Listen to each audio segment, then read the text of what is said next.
Hola, en este ejercicio aprenderemos a obtener el centroide de secciones compuestas. Una manera práctica de obtener el centroide de una sección compuesta es apoyándonos en el concepto de momento estático, otra de las propiedades importantes de las secciones en el estudio de los materiales. Pero, ¿qué es el momento estático? Bueno, el momento estático o momento de primer orden de una superficie se define como el producto del área por la distancia de su centroide a los ejes X y Y respectivamente. Ahora, si consideramos la suma de las áreas, así como de los momentos estáticos de cada figura, entonces las coordenadas del centroide podrán obtenerse a partir de las siguientes identidades. My igual a por X, en donde My es el momento estático de la figura con respecto al eje Y AX es el producto del área A de la figura multiplicada por X, que es la distancia de su centroide al eje Y. De manera similar, Mx igual a por Y, en donde Mx es el momento estático de la figura ahora con respecto al eje X, y AY es el producto del área A de la figura multiplicada por la distancia de su centroide al eje X.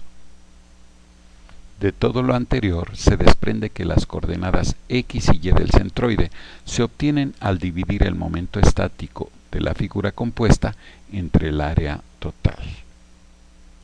De esta manera, la coordenada X del centroide será el resultado de la división del momento Y sobre el área total, en tanto que la coordenada Y del centroide la obtendremos como resultado de dividir el momento X sobre el área. Ahora sí estamos listos para obtener el centroide de la sección compuesta. El procedimiento general que seguiremos para todos los casos de figuras compuestas será dibujar la sección a escala, establecer un sistema de coordenadas, dividir la sección en figuras más simples y ubicar sus centroides, realizar una tabla con los datos necesarios y hacer los cálculos correspondientes. Veamos el siguiente ejemplo donde se nos pide obtener las coordenadas del centroide. Siguiendo el procedimiento, dibujamos la sección a escala, establecemos un sistema de coordenadas X y Y, dividimos la sección en figuras más simples, que en este caso es un cuadrado para la figura 1 y un triángulo rectángulo para la figura 2. Recordemos que para un cuadrado el centroide se ubica en un medio del ancho de su base y un medio de su altura, mientras que para un triángulo rectángulo su centroide se localiza a un tercio de su base y un tercio de su altura.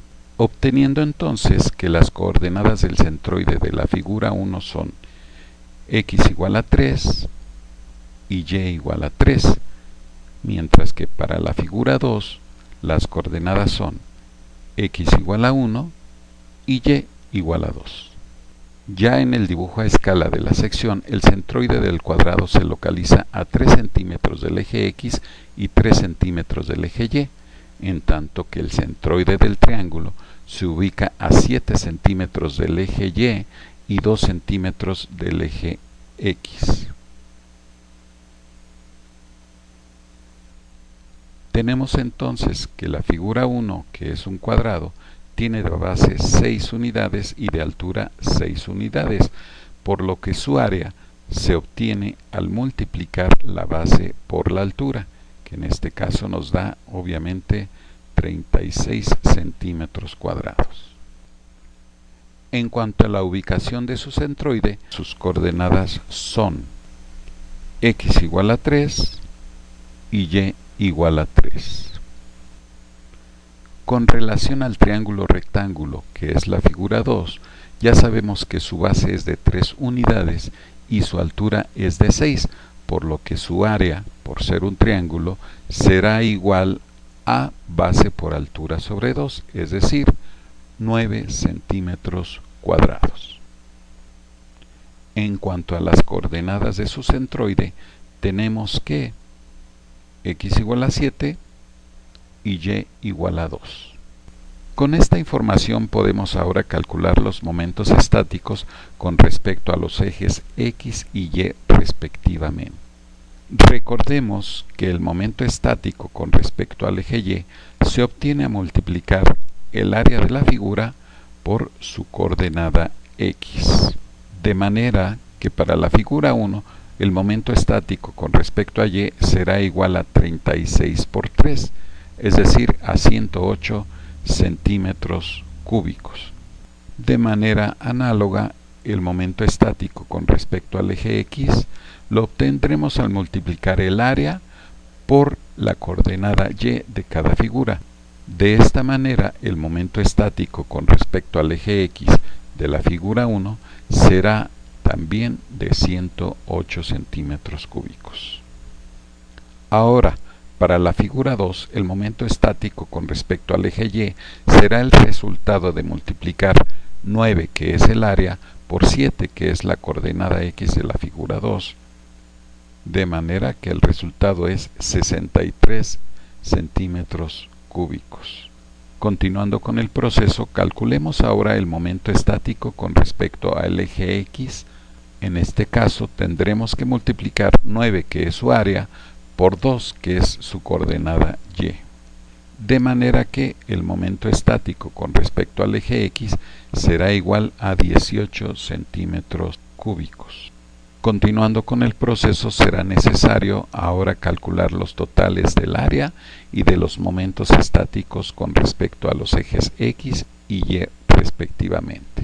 Entonces, el área total será la suma de 36 más 9, dándonos un total de 45 centímetros cuadrados.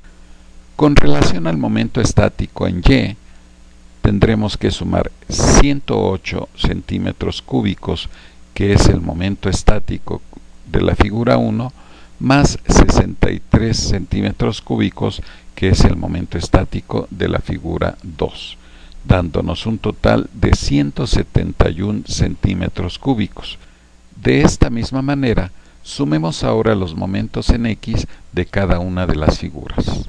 El total será la suma de 108 centímetros cúbicos, que es el momento de la figura 1, más 18 centímetros cúbicos, que es el momento de la figura 2, dándonos un total de 126 centímetros cúbicos. Conociendo el área y los momentos estáticos totales, podemos ya obtener el centroide. Como lo habíamos señalado antes, las coordenadas del centroide las encontraremos al dividir los momentos estáticos respectivos entre el área total de la sección. De manera que la coordenada x de la figura la encontraremos al dividir 171, que es el momento en y total, entre 45, que es el área total, obteniendo un valor de 3.8 centímetros. De manera similar, la coordenada y la encontraremos al dividir 126, que es el momento x total, sobre 45, que es el área total, obteniendo un resultado de 2.8 centímetros.